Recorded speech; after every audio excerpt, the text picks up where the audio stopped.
1 Coríntios, capítulo 16, versículos 8 e 9. Vamos ler aqui então versículos 8 e 9. Ele fala assim, o apóstolo Paulo: Ficarei, porém, em Éfeso, até ao Pentecostes, porque uma grande e eficaz, uma porta grande e eficaz se me abriu, e há muitos adversários. Quando Paulo fala de uma porta que se abre, o que significa uma porta que se abre? Significa uma oportunidade que surgiu para você. Então entenda a porta aberta como uma oportunidade. Quando nós olhamos para uma porta, a porta geralmente é aquilo que divide dois ambientes. Porta é aquilo que te dá acesso a um outro lugar. Então, quando eu digo que Deus ele abre a porta para você, é porque ele permite que você chegue ou que você tenha acesso a um lugar que antes você não tinha. E ao abrir a porta, ele permite que você chegue ao lugar que até então não estava sendo dado a você. Quando nós olhamos para Paulo, o grande objetivo de Paulo é pregar o evangelho. É levar Cristo às nações fora da comunidade de Israel. Até então, a palavra de Deus era concentrada à comunidade de Israel. E através de Cristo, a salvação, ela vai para fora dos limites de Israel. E Paulo é esse homem levantado por Deus para falar de Jesus fora dos limites de Israel, fora do povo de Israel. E ele quer o quê? Oportunidades em que ele possa pregar. Mas ele fala aqui no versículo 9, vamos ler de novo o 9? Porque uma porta grande e eficaz se me abriu. E há o quê? Muitos adversários. Ou seja, existe uma oportunidade, existe uma porta aberta, mas em compensação eu tenho o quê? Adversários. E é isso que eu quero chamar a sua atenção. Uma coisa que eu tenho observado, e nós já estamos em fevereiro, começando aqui fevereiro. Uma coisa que eu tenho percebido é que muitas pessoas, quando chegam ao fim de um ano, elas começam a projetar o próximo ano, fazer planos para o próximo ano. E às vezes ela chega ao final do próximo ano fazendo os mesmos planos para o ano seguinte. Porque, na verdade, ela não conseguiu alcançar aquilo que ela gostaria de alcançar. Ou não foi capaz de aproveitar as oportunidades que surgiram. E aí, ano após ano, a pessoa ela fica se prometendo a mesma coisa. Ou talvez prometendo a Deus a mesma coisa. Assumindo os mesmos compromissos. Não deu certo esse ano, eu vou partir para 2018. Não, também não deu certo, mas 2019 vai ser diferente. Não, também não deu certo, mas 2020 vai ser diferente. E ano após ano, são os mesmos compromissos, as mesmas promessas que a pessoa faz, ou para Deus ou para si mesmo. E isso não pode acontecer. Você não pode chegar ao final, por exemplo, desse ano de 2017 e se fazer as mesmas promessas que você fez no final de 2016. A porta ela está aberta para você. Porque o poder de Deus cria essas oportunidades. Quando você confia no Senhor, as portas se abrem. Não pelo seu esforço ou pela sua capacidade, mas pelo poder de Deus que opera em você. Amém? Então, você tem que ter a consciência de que vão existir adversários. E nós temos que aprender a lidar com os adversários. Nós temos que aprender a lidar, talvez, com pessoas que sejam usadas pelo inimigo para tentar nos atingir. Nós temos que saber lidar com pessoas assim. Pessoas que, às vezes, não nos incentivam. E não são poucas as pessoas que eu ouço se queixando disso. Puxa, sabe, pastor, lá em casa ninguém me dá força, ninguém me incentiva, ninguém me apoia. Sabe, às vezes a pessoa, ela depende às vezes da força, do apoio, da ajuda de alguém e não encontra, e ela acaba desfalecendo. Eu quero ler com você aqui algo que está lá em Neemias, no capítulo 2. E eu quero falar aqui de Neemias porque Neemias é o exemplo de alguém que sabe aproveitar a porta aberta e sabe vencer os inimigos que tentam impedi-lo de aproveitar a porta aberta. A porta Deus abre para você. Você tem que crer. Mas inimigos ou adversários vão tentar de alguma forma impedir que você entre por esta porta que Deus abriu para você. Neemias, capítulo de número 2. Deixa eu só fazer um breve resumo aqui de Neemias. Neemias era um judeu, mas que tinha sido levado como escravo quando Nabucodonosor invadiu Jerusalém e levou o que de valor tinha naquela cidade. E Neemias, ele é um homem que já nasceu no exílio. Ele não faz parte daquela geração lá que foi levado por Nabucodonosor. É uma geração seguinte. Ele já nasce no exílio. E Neemias, né, como podemos dizer hoje, era um funcionário público num cargo de confiança. Por quê? Porque ele era copeiro do rei. E copeiro, antigamente, era uma profissão, era uma função de confiança. Por quê? Porque existia um medo muito grande dos reis antigamente de morrer envenenado. Né? Existia esse temor de que alguém poderia envenenar o rei. Então o que o copeiro tinha que fazer? Além de cuidar da alimentação e da bebida do rei, eventualmente ele tinha que provar aquela comida antes de dar para o rei. Porque se tiver que morrer, morre o copeiro. Né? O rei não pode morrer. Então Neemias era o cara de confiança, porque ele cuidava das refeições e da bebida do rei. Então tinha que ter confiança. E Neemias um dia ele ficou sabendo da destruição de Jerusalém. Como a cidade estava destruída, como os muros estavam destruídos e o povo que restou lá estava numa miséria tremenda. E Neemias então, dentro do seu coração, ele decidiu fazer alguma coisa para ajudar o povo dele e a cidade dele. E Deus o quê? Abriu a porta para Neemias, quebrantou o coração do rei, e o rei permitiu que Neemias fosse até Jerusalém para poder reconstruir a cidade. E Neemias, então, ele chega em Jerusalém para poder reconstruir aquela cidade, e a princípio Neemias não sabia como ele ia fazer aquilo, porque Neemias não entende nada de engenharia civil, de construção civil, ele é apenas um copeiro, mas com um desejo no coração de fazer algo importante. Isso é uma das principais características de Neemias que tem que estar presente na nossa vida. O desejo de fazer algo que realmente vale a pena. Na sua vida e na vida dos outros. Eu acho que todo ser humano que passa por esse mundo ele tem que deixar um legado positivo.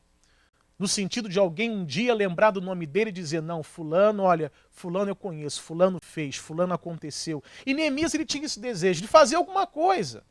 Mesmo que ele fosse um simples copeiro. Mas ele queria voltar para Jerusalém para poder reconstruir aquela cidade. E ele chega lá em Jerusalém e ele começa a contar como que Deus abriu essa porta para ele. Como é que o rei permitiu que ele fosse até a cidade. Neemias capítulo 2. Olha o que diz aqui o versículo 18. Neemias capítulo 2, versículo 18. Todo mundo achou? Então vamos ler aqui. Então lhes declarei como a mão do meu Deus me fora favorável, como também as palavras do rei que ele me tinha dito. Então disseram, levantemo-nos e edifiquemos. E esforçaram as suas mãos para o bem. Então vamos prestar atenção aqui. Neemias ele chega em Jerusalém e reúne as pessoas que ainda estão na cidade. Porque muitos, né, quando Nabucodonosor ele invade Jerusalém, ele tira de Jerusalém os nobres, as pessoas mais instruídas, né, entre ele lá Daniel, Sadraque, Mesaque e Abednego, entre tantos, e as pessoas mais pobres e sem instrução, Nabucodonosor deixou em Jerusalém, porque não serviria para ele. Então Jerusalém, além de ficar destruída, ainda ficou lá com as pessoas mais pobres, que já eram pobres antes e que ficaram em pior situação depois que a cidade foi destruída. E é com estas pessoas que Neemias vai reconstruir a cidade. E ele chega lá com aquele povo que restou, já numa geração seguinte, e ele fala, olha gente, vamos reconstruir esse lugar, vamos reconstruir os muros, vamos dar a volta por cima. E Neemias está lá com aquele discurso otimista de reconstruir, de recomeçar. E aí diz aqui o versículo 19, o que ouvindo Sambalate, né, o Horonita, e Tobias, o servo amonita, e Gesem, o arábio, zombaram de nós e desprezaram-nos e disseram, que é isso que fazeis? Quereis rebelar-vos contra o rei? Então tente imaginar a seguinte cena, Neemias está lá empolgado, e ele consegue mobilizar, ele consegue motivar o povo a reconstruir a cidade. E ele está lá motivando as pessoas, vamos lá gente, vamos reconstruir, vamos dar a volta por cima. Aí tinha lá, né, Sambalate e Tobias, que você vai ouvir falar mais dele aqui à frente, que começaram a debochar daquilo. Ah, vocês não estão com nada, vocês não vão conseguir. Sambalate e Tobias eram duas pessoas que estavam lá para desanimar, para dizer que você é incapaz, para dizer que você não vai conseguir, para dizer que você não vai alcançar o seu objetivo. Sambalate e Tobias nós vamos encontrar em qualquer lugar. Você está todo empolgado, né? Talvez ali falando de um projeto seu. Olha, eu estou com um projeto aqui para esse ano de 2017. Eu estou com um projeto assim, assim, assim, assim. Deus me deu a visão. Aí chega alguém e diz, ih, ó, conheço alguém que fez e deu errado. E ó, conheço um amigo meu que tentou fazer isso e não deu certo não. O Sambalate e Tobias sempre conhece alguém que não deu certo. Sempre vai te dizer de alguém que faliu, de alguém que não conseguiu, de alguém que não passou. Ah, Deus me deu a visão, vou fazer um concurso esse ano, sabe? Vou fazer um concurso aqui, vou trabalhar na minha área. E, ó, essa prova é muito difícil, nem tenta. Isso aí é um concurso de cartas marcadas. Ele faz o concurso, mas já tem as pessoas certas para colocar lá. Nem tenta. Sambalate e Tobias são pessoas usadas pelo inimigo para tentar te desmotivar, te desanimar, para fazer com que você não entre por esta porta que Deus abriu para você. Só que uma coisa que nós precisamos entender, Sambalate e Tobias são pessoas que nós não podemos expulsar da nossa vida. Às vezes Sambalate e Tobias é um familiar. Você não tem como expulsar o familiar da sua vida. É a família. Às vezes Sambalate e Tobias é um colega de trabalho. Você não tem como expulsá-lo da empresa onde você trabalha. Às vezes Sambalate e Tobias é um vizinho. Você não tem como expulsar o vizinho. Então Sambalate e Tobias são pessoas que estão ali para te desanimar, para te desencorajar, para te desestimular, mas que ao mesmo tempo você não tem como se livrar dessas pessoas. Você não tem como expulsá-las da sua vida. Então o que eu faço, pastor? Você tem que aprender a conviver com elas e saber dar a resposta certa. Sambalate e Tobias, você tem que aprender a conviver. Você tem que saber que ele vai estar ali. Mas você tem que aprender a dar a resposta certa. E é o que Neemias ele faz. Então, quando Neemias ele está lá, todo empolgado, querendo reconstruir Jerusalém, e Sambalate e Tobias começam a zombar, a ridicularizar, a desprezar, olha a resposta que Neemias dá. Versículo 20. Neemias ele não se intimida, e ele fala o quê? Então lhes respondi e disse, o Deus dos céus é o que nos fará prosperar. E nós, seus servos, nos levantaremos e edificaremos. Ou seja, Neemias não abaixa a cabeça para esse discurso pessimista. Ele disse, meu amigo, olha, é Deus que vai nos fazer vencer. É Deus que vai nos honrar. É Deus que vai nos prosperar. Se vocês não acreditam, tudo bem. Se vocês querem zombar, que zombem. Mas eu estou dizendo uma coisa, é Deus que nos fará prosperar. Ou seja, Neemias, ele está respondendo o quê? Na palavra. E é isso que nós temos que aprender. Não é responder na raiva, não. Não é aceitar a provocação de Sanbalate e Tobias, mas é você dar uma resposta na palavra. Assim tem que ser. E eles continuam aqui. Vamos lá em Neemias 4. Neemias 4:1. E sucedeu que, ouvindo Sanbalate que edificávamos o muro, ardeu em ira e se indignou muito e escarneceu dos judeus. Todas as vezes que aquilo que você faz começa a dar certo, fatalmente você vai atrair a atenção de pessoas que vão ficar com raiva de você. A pessoa que é amiga, ela se alegra com a sua vitória.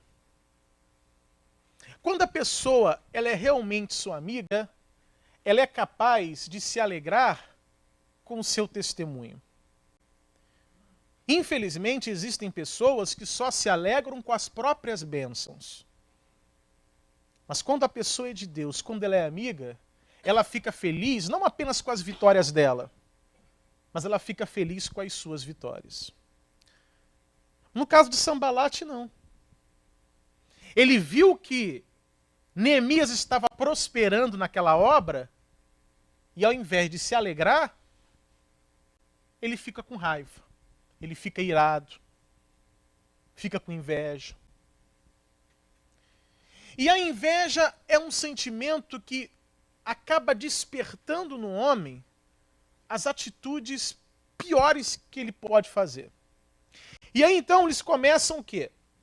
A escarnecer. Diante daquela indignação, por quê? Porque Neemias estava prosperando na obra que ele estava fazendo. E ele continua escarnecendo. E diz assim no versículo 2: E falou na presença de seus irmãos e do exército de Samaria e disse: Que fazem estes fracos judeus? Sanbalate começou a chamar aquele povo de fracos. Vocês são fracos. Vocês são incapazes. É aquela pessoa que quer tentar te convencer que você não pode. Não, você não pode. Você não tem know-how, você não tem currículo, você não tem conhecimento, você não tem experiência, você não tem condições, você não tem dinheiro, você não tem isso, você não tem isso, você não tem isso. É aquela pessoa que quer te convencer a todo custo que você não pode chegar aonde Deus já te mostrou que você pode chegar. E como Sanbalate ele não tem o poder de paralisar você, a forma que ele encontra é criando essa guerra psicológica. Tentando te abalar psicologicamente. Para que você mesmo desista. Para que você mesmo se convença a parar e abrir mão do seu sonho, do seu objetivo. E você tem que aprender a conviver com isso. Sanbalate está ali. Pronto para te dar uma palavra de derrota, pronto para te dar uma palavra de desânimo, e você não tem como tapar os ouvidos, não dá. Volto a dizer, Sanbalate é alguém do teu convívio. Você não pode simplesmente arrancar esta pessoa do teu convívio. Então você tem que aprender a conviver com isso. Você tem que aprender a ouvir as besteiras que ele fala e não deixar que isso contamine o seu coração. Mas para isso, você tem que estar firmado e alicerçado em Deus. E está lá de novo, Sanbalate. E no caso aqui era uma dupla, né? Sanbalate e Tobias. É a dupla do mal. E estão lá tentando a todo custo desanimar Neemias. E aí, olha o que Tobias fala, né? Primeiro foi o Sanbalate que chamou o povo de fraco. E o versículo 3 diz assim: E estava com ele Tobias, o amonita, e disse: Ainda que edifiquem, vindo uma raposa, derrubará facilmente o seu muro de pedra. Aí o Tobias está lá, olha, mesmo que vocês consigam, não vai durar muito tempo. Mesmo que você consiga, você não vai conseguir aproveitar isso por muito tempo. Mesmo que você seja promovido, você não vai ficar lá muito tempo, logo vão te mandar embora. Esse muro que você está construindo aí, até uma raposa é capaz de derrubar. Por quê? Porque não tem sustentação, porque não tem base, porque não tem alicerce. Então é melhor você parar de construir o muro. Por quê? Porque você vai ter um prejuízo depois. E o que Neemias responde? Continua aqui no versículo 4. Ouve ao nosso Deus, que somos tão desprezados, e caia o seu opróbrio ou a sua vergonha sobre a sua cabeça, e faze com que seja um despojo numa terra de cativeiro, e não cubras a sua iniquidade, e não se risque diante de ti o seu pecado, pois que te irritaram de fronte dos edificadores. Assim edificamos o muro, e todo o muro se cerrou até a sua metade, porque o coração do povo que se inclinava a trabalhar. Então eles ouviram as besteiras de Sanbalat e Tobias, tiveram que ouvir aquilo tudo. E o que eles fizeram depois de ouvir? Continuaram a construir o muro. Não se deixaram abalar por aquelas palavras negativas e pelo pessimismo de Sanbalat e Tobias. Sanbalat e Tobias é aquele que você ouve. Tá bom. Tá bom. Tá bom. Mas eu vou continuar porque Deus é comigo. É assim que tem que ser. E foi isso que Neemias fez. Ele não deixou de lado o propósito que Deus colocou no coração dele. Quando Deus te dá um alvo, meu irmão, você tem que alcançar esse alvo. Você não pode deixar que nada desvie a sua atenção ou o seu foco, não. Foi Deus que me mostrou. Então é lá que eu vou chegar. Mesmo que exista oposição. Lembra do que Paulo disse em 1 Coríntios 16. Uma grande porta se abriu, mas eu tenho o quê? Muitos adversários. E esses adversários você vence não é na força do braço, não é discutindo, não é batendo boca, não é brigando. Esses adversários você vence aonde? Na palavra. É na palavra que você vence. E é na palavra que Neemias está vencendo. E continua aqui. Ainda no capítulo 4, ainda em Neemias 4, vamos ler aqui o versículo 7. Neemias 4, 7.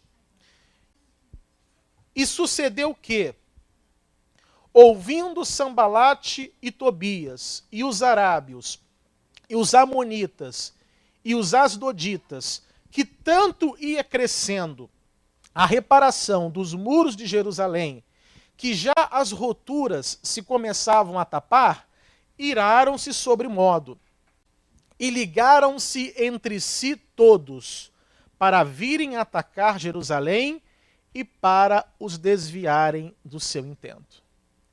O texto, no versículo 8, começa assim, e ligaram-se entre si todos. Ou seja, as pessoas se uniram para derrubar Neemias. Olha como é que o mal ele consegue estar unido. Não é à toa que Jesus dizia, né, que os filhos das trevas são mais hábeis. Porque quando é para fazer o mal, eles se juntam mesmo. Então, Sanbalat e Tobias se juntou com uma turma lá, que também queria derrubar Neemias. E diz o texto, e ligaram-se entre si todos, para virem o quê? Atacar Jerusalém. O que é atacar Jerusalém? É criar guerra, é criar confusão, é criar uma instabilidade, às vezes na família, uma instabilidade no local de trabalho, uma instabilidade na vizinhança. Para que criar essa instabilidade? O final do versículo 8 diz o quê? Para os desviarem do seu intento. Então, qual é a estratégia do inimigo? Criar uma guerra para você desviar o foco. Ou seja, é uma guerra que é criada, é uma confusão que é criada apenas com o objetivo de desviar a tua atenção do teu objetivo, do teu foco. Então, vamos fazer uma guerra, porque a guerra vai obrigá-los a parar de reconstruir o muro. Então você tem que estar atento a isso. Há situações que às vezes surgem, mas com o objetivo o quê? De tirar você do teu foco.